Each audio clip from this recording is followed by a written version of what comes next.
Để xem nào. Cỗ máy thần kỳ có thể đổi được mọi thứ. Để tôi cân nhắc xem trái tim này của tôi đáng giá bao nhiêu. Để tôi xem nào.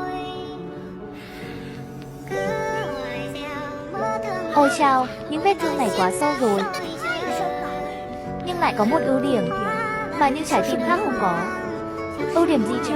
Đây là một trái tim đã bị tổn thương đến tận cùng. Từ nay sẽ không còn gì có thể làm tổn thương nó nữa. Trái tim chân thành thì chắc chắn đổi được thứ rất quý giá rồi.